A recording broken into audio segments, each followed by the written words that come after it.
Coach and Counselor explores how today's youth benefit from intentional, empowering adult leadership. Each episode blends perspectives from coaches, mentors, players, and mental health professionals, shaping the next generation on and off the field. From tough conversations to inspiring transformations, we dive into what it takes to support young people in today's world.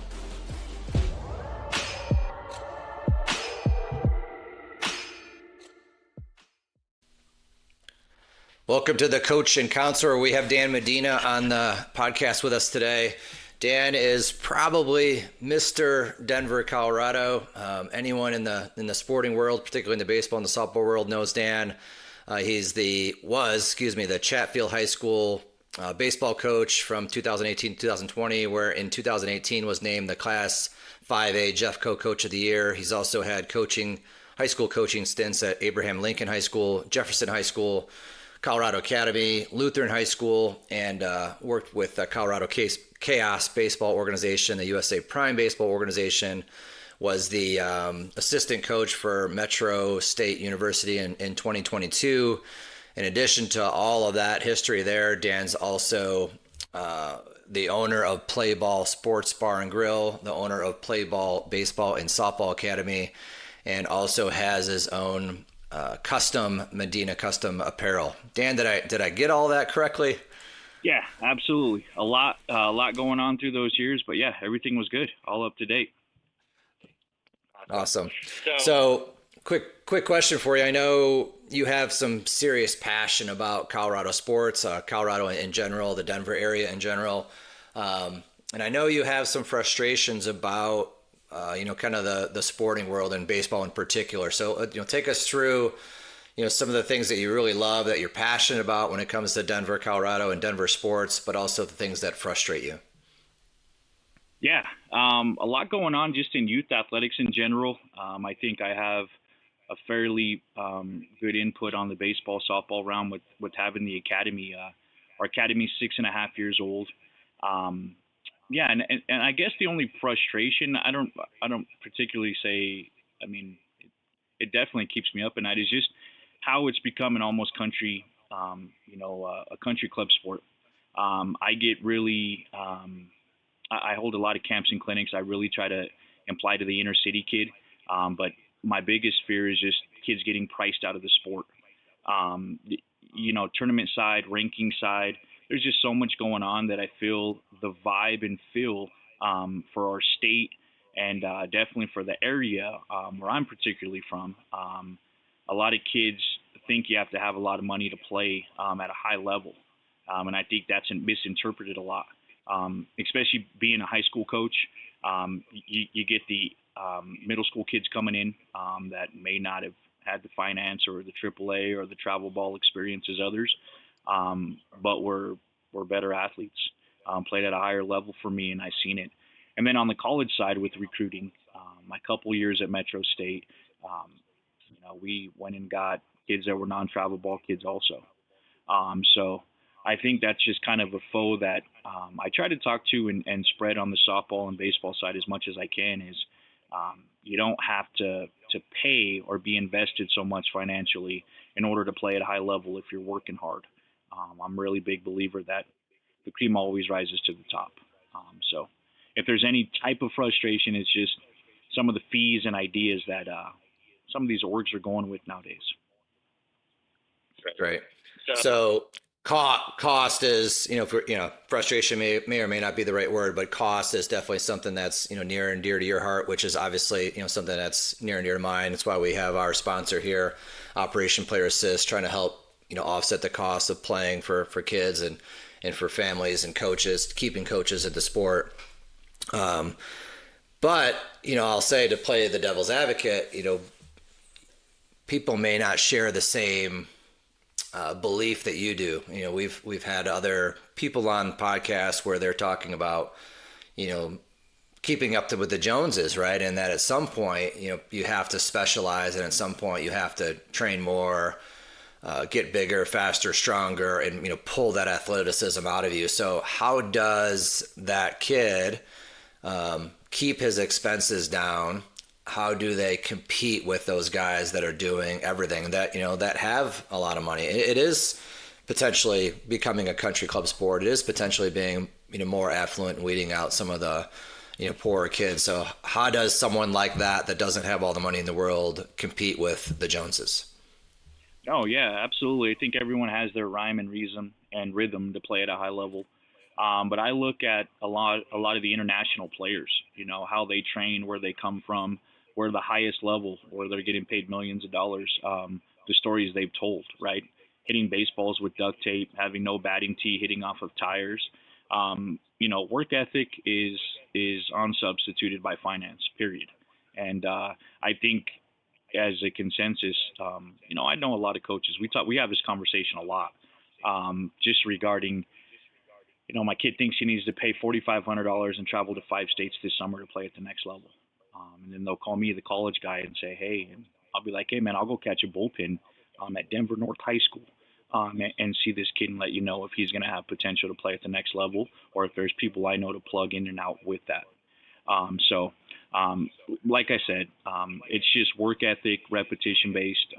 When you talk specialized, I think there's a fine line. At Chatfield High School, we saw our kids play multi sports probably till their junior year. And if they had passion in playing at the next level at one of those sports, they were all in with that sport, if that makes sense. Yeah. Multi-sport athlete recruiting wise at Metro, if I had player A versus player B and they are the same across the board, and I asked if one of those kids was a multi-sport athlete growing up, I'm going to grab that kid 10 out of 10 times, just because they were challenged in different ways, their mindset. There's just a ton of intangibles with the kid that plays, leads, and problem solves at different sports. So I think all of those. I hear a lot of guys, oh, we're centralized. We're only gonna play baseball when we're 12. I go back to my high school days, Tony. Like my high school days where I'd have a freshman walk in, right, first day of practice, first day of tryouts for high school baseball, and a double A, quote unquote double A player would jump a couple levels because of their work ethic, how they played, and what they knew about the game. And that parent would be like, well, my kid played triple A or majors, all their life. Well, I think that's just a big, I guess, a big, it's false pretense when you have those labels on stuff at that age level, in my opinion. And then having the facility, I feel the same way also. Well, I'm glad you said that. I had the luxury of traveling a few different times with Pete Caliendo. He runs Caliendo Sports International, and I helped coach a team in Italy, in the Dominican Republic, and in Japan. And if there's anything that latches onto exactly what you said, is anyone just go to the Dominican Republic and just see how they train, and just see how different it is there. They don't have the resources that we do. They don't have the money that we do. They don't have this. They don't have that. They don't have bats. Like literally everything you said, the duct tape on the bats, literally taking a metal handle and a wood barrel, and, or vice versa, and screwing it in there with bolts, taping pennies onto the bat for weighted, like anything that if you believe it happened in the DR. And yeah, as you know, there's some of the best baseball players in the world are coming out of that. When I coached in the DR, I used that phrase of, if you wanna get off the island, burn the boat. And every one of those kids kind of looked at me like I was crazy, but that's the truth there, right? Is the only way that those kids can get off the island out of the DR is to play baseball. And so they know they can't get there by coming over on the boat. They know they can get here to the States by playing baseball, and they're passionate about it. They practice more than they play. 8-year-olds, 10-year-olds, 12-year-olds are literally practicing with professional athletes, with college level guys. You don't know the difference between the 12-year-old, the 15-year-old, and 18-year-old, because they're all playing on the same field and practicing and competing against each other. It's an amazing experience if you ever have the opportunity. So I appreciate what you're saying there. Yeah, absolutely. We were down in Puerto Rico a couple summers ago, went to the Carlos Beltran area, where his baseball academy is, and it's an eye-opener. I took my kids and seeing some of the things that we have at the facility with hit tracks, Rapsodo, every type of analytical piece of machinery that a lot of these kids and families buy into, down there was non-existent, and all you saw was work ethic, how important the game was, and was played at the right pace, and it was really cool experience. So you do have, so that's, I guess where we might potentially talk out of both sides of our mouths here, where you have this incredible facility, you have the technology, you have the hit tracks, you have all these things. How do you, as the owner of Play Ball down there, how do you balance cost for your baseball and softball players? Yeah, so with play ball, it's very rare we're travel based. We've had a couple special teams that'll, travel a couple times a summer, but I am by far for what you're grabbing as far as memberships, as far as practice times, instruction. We're probably half of what some of the area club programs are in our area. I'm lucky with that because I have relationships with the inner city coaches. So, Abraham Lincoln's down the street, Kennedy High School's down the street, and we have open tryouts. Anybody's more than welcome to come out. But what we've done for the past 6.5 years is I'd say 80 to 90% of our roster have been inner city based, Denver public schools or small schools that don't offer programs in the summer. So we've tried to be really aggressive with that. We're open to general public, so I think that's a big difference from us and other facilities, right? We're mom and pop. We have coin-operated cages at our facility, so we rely a lot on the adult base that come in and use our facility for stuff. So we've been able to really, really have a fair balance on that through our years. That's great. I remember, my youth growing up was, very similar to that. I went to a place called Grand Slam USA in Palatine, Illinois, and I remember my dad buying 1,000 tokens, and a token got you 17 pitches off of the machine, and then $1,000 was a ton of money for us back then. It was a ton of money, especially in call it late '80s, early '90s. And when you bought $1,000 worth of tokens, you got $1,000 of tokens for free. And so, I vividly remember, burning through 2,000 tokens every single year. But yeah, it was an automatic machine, no instruction, figure it out, skinny bats, heavy bats, light bats, same thing that people are doing now. Just you did it on your own and you figured it out or you didn't. Yeah, it's a great experience to see some of these guys. We have the National Adult Baseball League that supports us. So we got like 45 and up leagues, 50 and up leagues, and those guys come in and train like they were going into their sophomore year of high school. So it's really cool to see. And then they can stay and have stay at the grill and have a drink after as well, right? So that's awesome.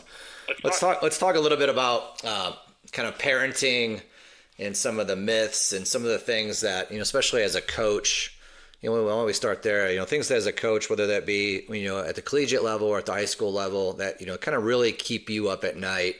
When you wake up at 2:00 in the morning, what's the one thing that kind of startles you and wakes you up about sports nowadays?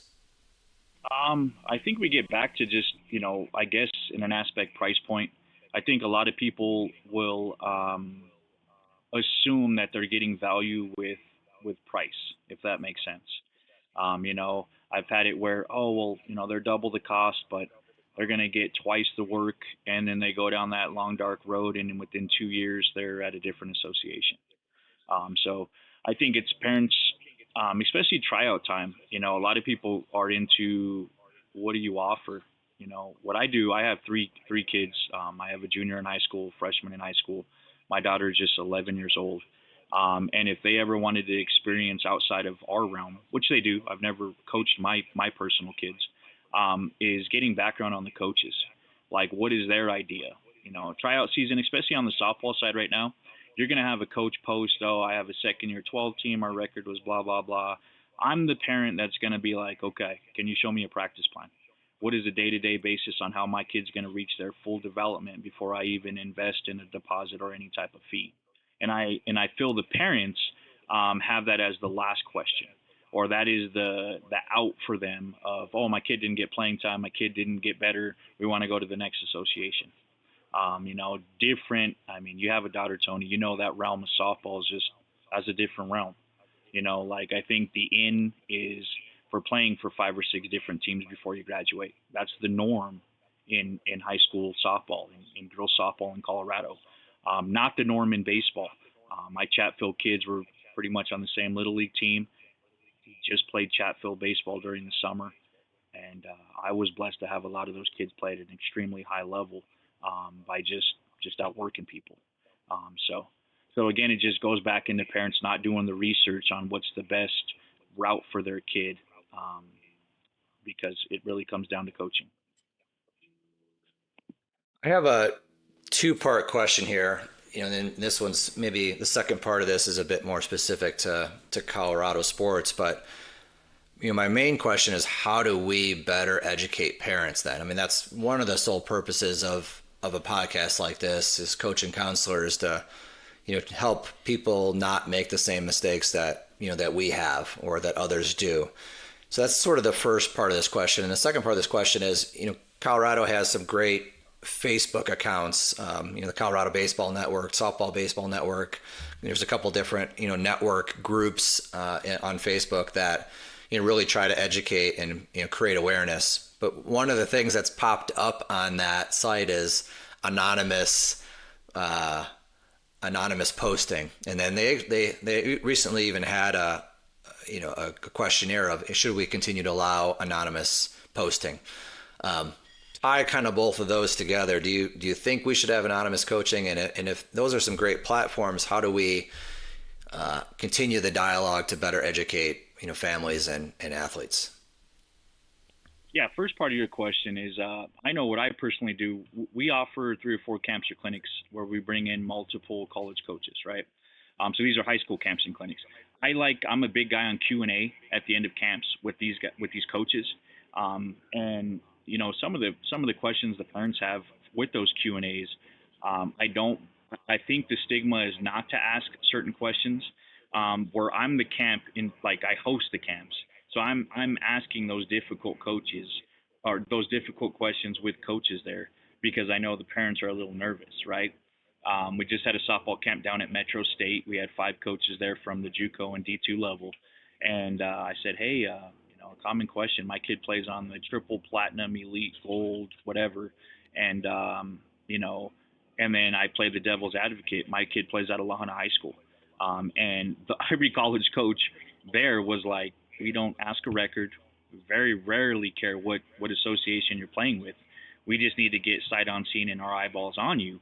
And here's the route how every athlete would have to do that, And that's not the norm for parents to hear because of the stigma of, I got to travel. I got to play in this org. This national org comes to town. Like, Tony, we can have a whole podcast on national orgs coming into Colorado. And I feel I have a really good in-depth opinion on that because I've been coaching for so long. Back when not one national org was around and baseball in Colorado was still at a pretty high level. And that's before I felt specialization. A lot of the I guess costs were a little different back then also. So that's the front end of that question is just parents asking the right and getting put in the right situations when they invest money to ask those questions. Back half, anonymous boards, it's kind of tough. You're almost talking to yourself and a lot of that stuff. I have a lot of coaches in my organizations that fall into that, or, hey, I think someone posted something about this, or I think, if you don't have confidence in posting your name behind something, it's probably not a discussion I personally want to have about athletics, youth athletics in general, with anybody. Whether that's, I feel nervous. Here's the excuse from a lot of these parents. Well, I feel nervous if I post that my daughter is looking for a team and my name's attached to that, that I'm not going to be a back or allowed on the same team that I have, and she's going to get ridiculed or there's going to be issues, right? Again, probably should have had the confidence to address in the coach that your daughter wanted to have other tryouts or try new things for her to develop and grow. So I'm completely against it. Again, be confident in what you're talking about when it involves youth. I've been pretty open with my coaches regarding that. Great. Well, we're about halfway through the podcast. We are going to need to take a quick break for our sponsor here, Operation Player Assist. Let me pose a question to you before we do take this break, which is, what's the best advice that you've ever received, whether that be in your playing career or your coaching career? What's the best advice that you've ever received? And then, the back end of that is now, knowing what you know, what's some of the advice that you now give to other coaches or to other family members? So quick break here. We'll be back in 1 second. As we're talking about the challenges coaches face with young athletes, it reminds me of something that affects every youth sports organization, the administrative nightmare that can pull coaches away from actually coaching. I recently spoke with Jennifer from the Riverside Youth Soccer League, and she told me something that really stuck with me. She said, "We were spending more time managing registrations and chasing down forms than we were developing players." Sound familiar? That's exactly why organizations across the country are turning to OperationPlayerAssist.com. They specialize in handling all those behind-the-scenes headaches that eat up your time. Registration systems that actually work, automated communication tools that keep parents informed without blowing up your phone, and emergency response protocols that give you confidence when things go sideways. Jennifer's league saw immediate results. Registration time cut in half, parent complaints about communication dropped to almost zero, and here's the best part: coaches could focus on coaching instead of paperwork. If you are tired of administrative chaos stealing time from what really matters, developing young athletes, I encourage you to schedule a free 15-minute demo with the team at OperationPlayerAssist.com. See firsthand how they can streamline your operation. Visit OperationPlayerAssist.com and click Schedule Demo to book your 15-minute consultation, because when the administrative burden is lighter, everyone wins. Coaches, parents, and most importantly, the kids. OperationPlayerAssist.com, supporting the game behind the game. All right, Dan, we're back after a quick commercial break from Operation Player Assist. Question we posed to you was, what's some of the best advice that you've ever received, either as a player or a coach, and then now, what's some advice that you try to instill into your families or other coaches that you work with? Yeah, I've had some great athletic directors through my tenure. I've coached at some pretty prestigious high schools where some high level baseball was played. But I remember going into, I want to say this was just after Jefferson High School, 9 years inner city. I know you didn't kind of give the backdrop. I'll give a quick recap. 95% free or reduced lunch at Jefferson High School. First year tryouts, 16 kids, probably 7 or 8 in jeans and collared shirts during tryouts. So complete different demographic. Hadn't made any type of postseason play in over, I think, 33 years when we got there. Fast forward 5-6 years, we qualified for postseason. The program's 100% changed. 3 levels, we're playing in a tough league.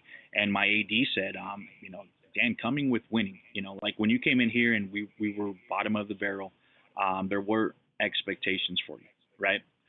Now you've had some success, and just know that, with success, or with those higher level programs, there's a little more input from people. They think they have a little opinion because there's some success shown. So I learned that at an early age, and I think that's really transformed me early.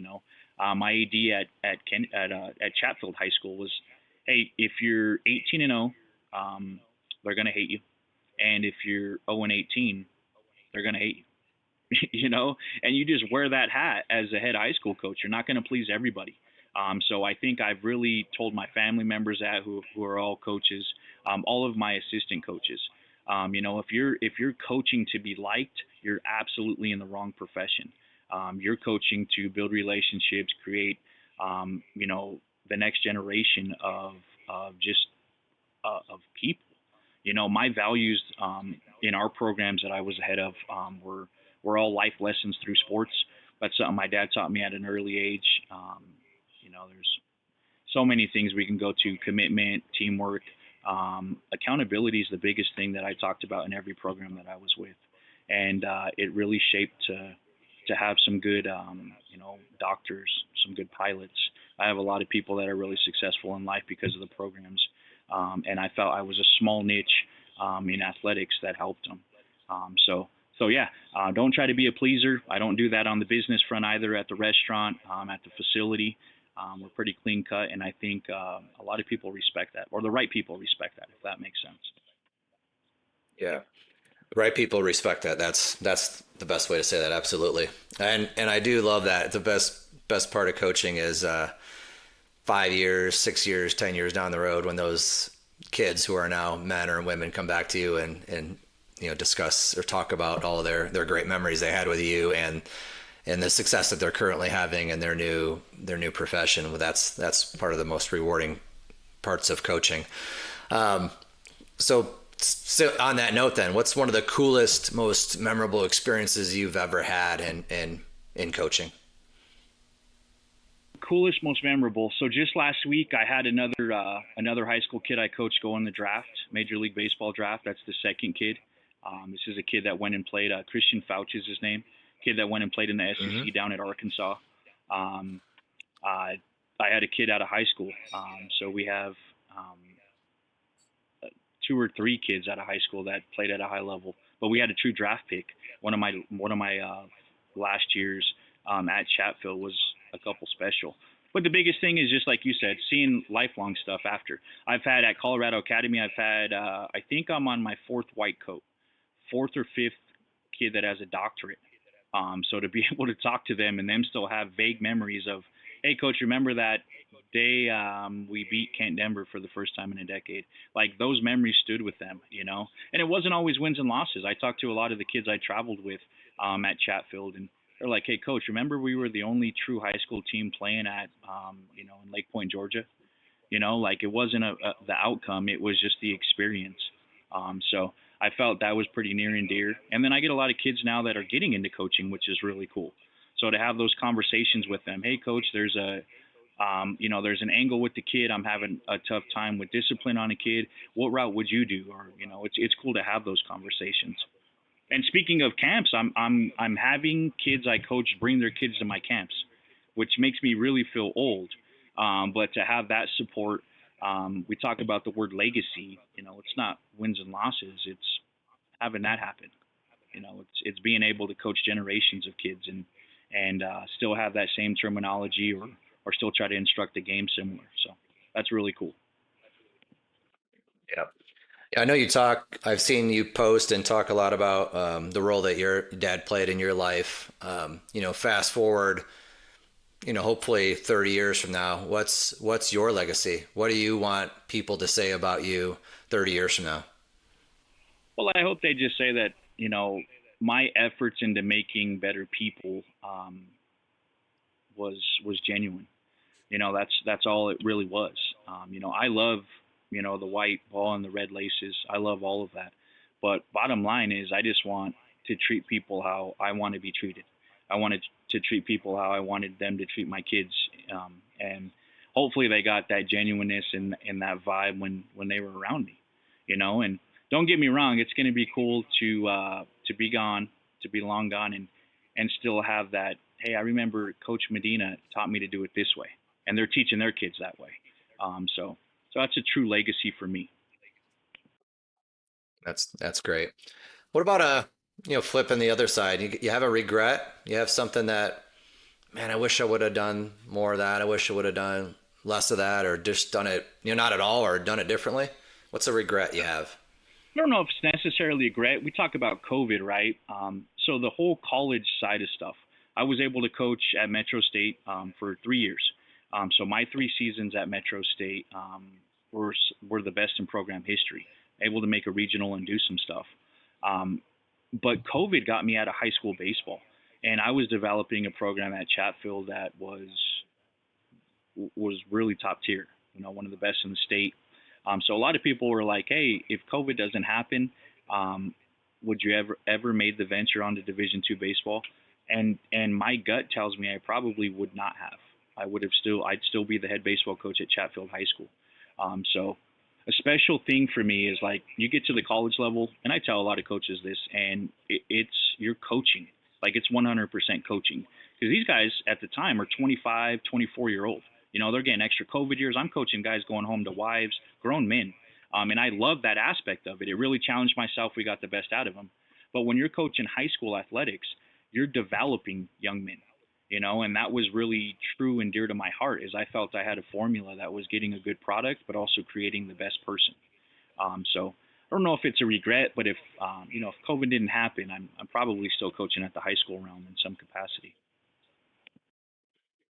So then, obvious question: you going to get back into coaching high school?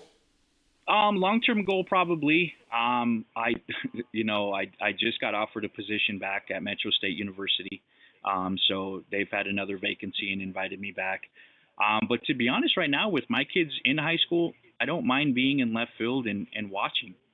Like I'm really able to just invest my time in that, and that means a lot. With the baseball facility, I still get my fix. Don't get me wrong. I'm still around baseball. I'm still coaching in an aspect. But right now, where my time is with my family, I'm loving it.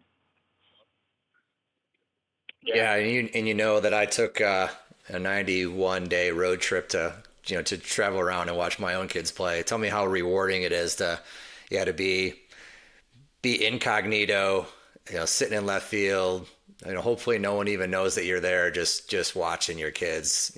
Whether they succeed or fail. It's just how rewarding is that just to be out there, fly on the wall, watching them. Yeah, it's awesome. My kids always know where I'm at. I'm the farthest parent away from the field with two eyeballs on them at all times. So it's cool. I like how you talk about legacy, how they do small things. I tell my kids, I was like, our last name is very important to me. So just make sure you play the game. A big saying we have in our family is like, play the game like a 6-year-old's watching, right? Do everything right because those kids see everything, and they're taking shape with that pretty well. I got some special kids that play the game pretty hard. Yeah, one of my buddies, he was actually on the Japan trip with me. He always said, "Little things are big things. Little things are big things." And I said, Nelson Gore's name. I was like, "Hey, I'm gonna use that. I'm gonna steal that from you." And I've literally used it countless times coaching ever since then. And it's true. Little things are big things. Whether it be that 6-year-old watching you or the college coach or the even the professional scout watching you, they're checking out all those little things that you do and whether you do them or not, right? Excellent. So let's talk leadership. So in all of your your time coaching, what's some of the leadership mistakes that you feel like coaches make? Not necessarily that you've made, but you watch other coaches and they make mistakes in leadership. What are those mistakes? I think delegating. I think delegating is the biggest thing. I was a young guy that wanted things my way as a young head coach. And as I got to bigger schools and bigger programs, I really invested trying to surround myself with assistant coaches that weren't particularly like me, if that makes sense. When I got to Colorado Academy High School 2 levels, I brought in 6 new coaches to that staff, which is extremely hard to do. No one realizes that, right?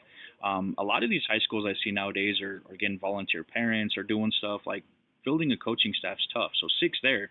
By the time I got to Chatfield, when I got hired in 2018, we brought in 10 brand new coaches, 10. So that's from our freshman team on up. So being able to delegate and just and trust, I think that's what made me pretty good at what I did. Is everyone felt very valuable in the program. And I think a lot of coaches nowadays kind of like, no, this is my way, or hey, what is my assistant talking to this kid about, or they undermining me here, the game's taught in many different ways. We're all saying the same thing, but the athlete we're talking to may need to hear it in a different aspect. So surround yourself with people that bring out the best in your program. So I think that's big. I think ego floats a lot now with, especially on the youth side, with coaches.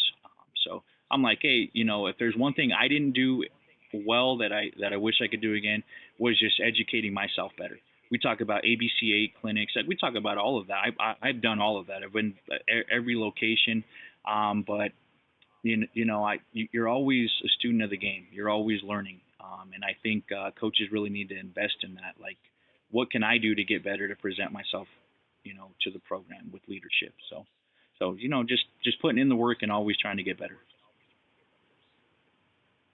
Yeah, I when I coached, I was that guy, right? As I literally walked around to parents, especially on the youth side, not so much on when you're at the high school level, but on the youth side, when I was coaching, 9, 10, 11, 12-year-olds, one of the first practices, just go family to family and just ask moms and dads, like, hey, did you play in college? Or did you play a sport? I just say, did you play baseball in college? And they say, no, I ran cross country. I was like, okay, great. You can help me out.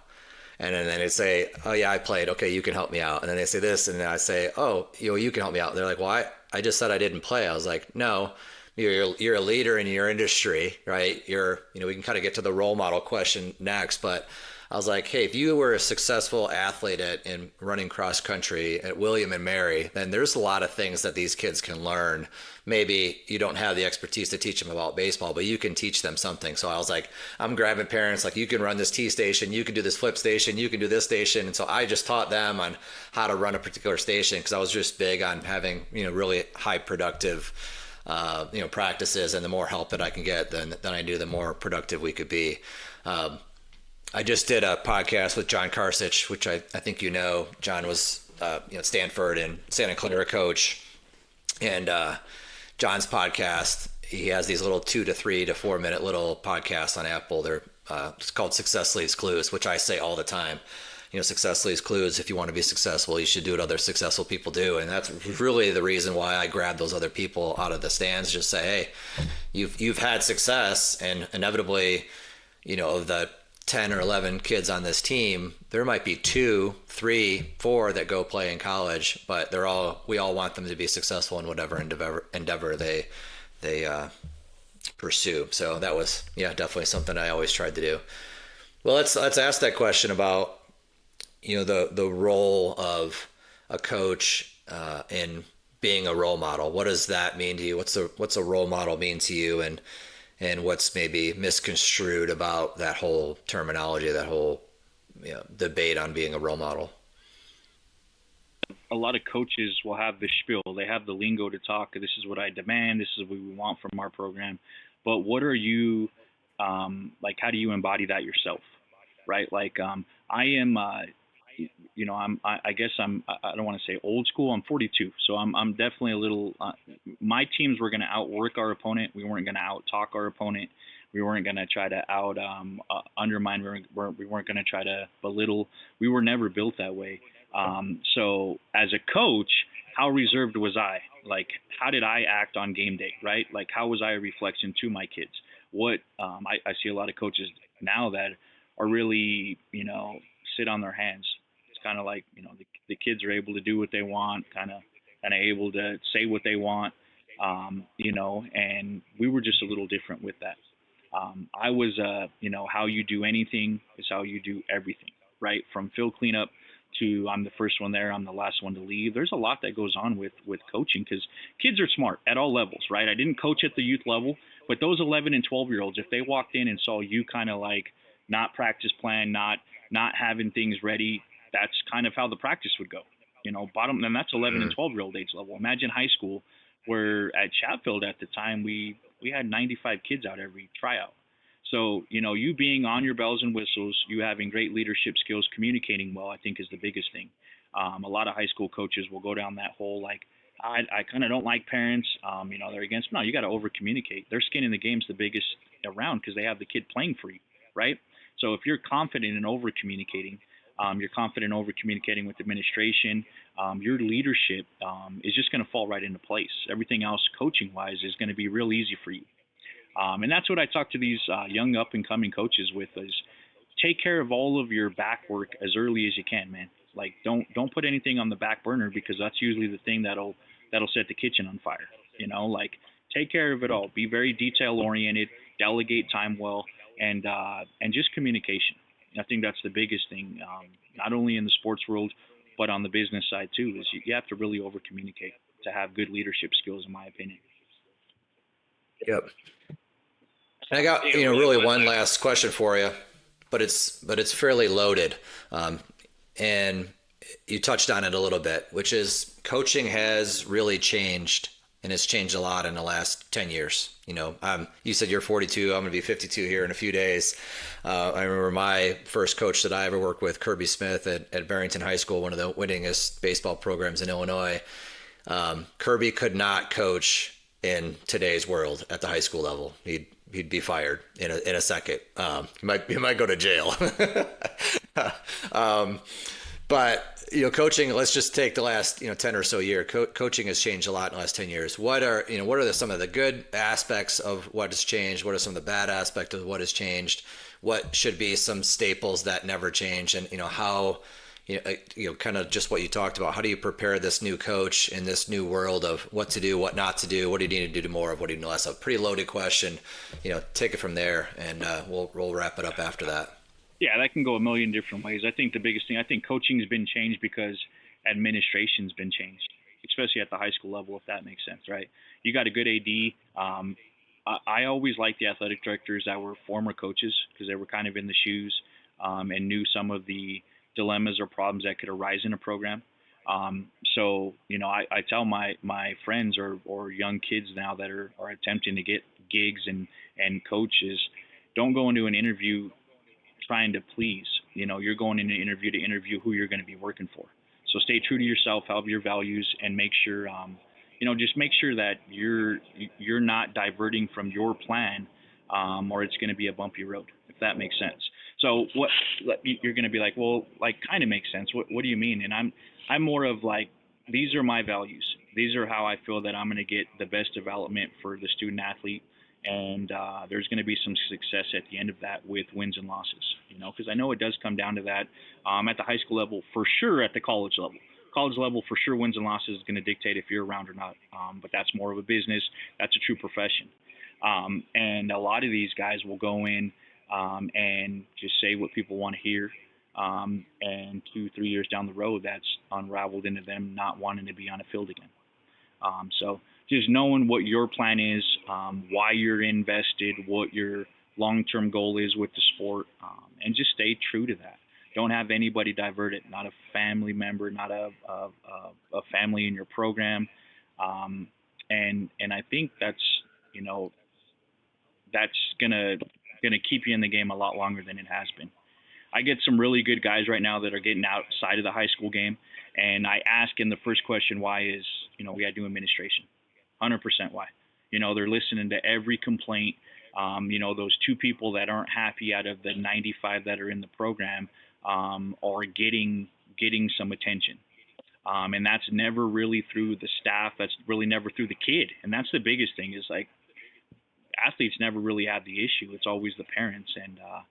And the game has changed because administration has also, in my opinion. So I don't think it's really coaches jumping from there, at least the coaches I know. It's what's being allowed negatively for coaches to be like, you know what, this ain't worth it. I'm making less than minimum wage anyway. I'm giving more time to their kid than they are probably at the high school level with the amount of time that, you do fall, spring, summer. It's a lot of investment. So just surround yourself with good athletic directors, you young guys. That's what I tell myself with, ask what their plan is. Give them the worst case scenario in that interview and ask how they're going to get out of that worst case scenario before it ends to your plate. And if they have some experience and they're confident with it, then that's a place you probably want to work at. Great. Well, wrap us up here, Dan.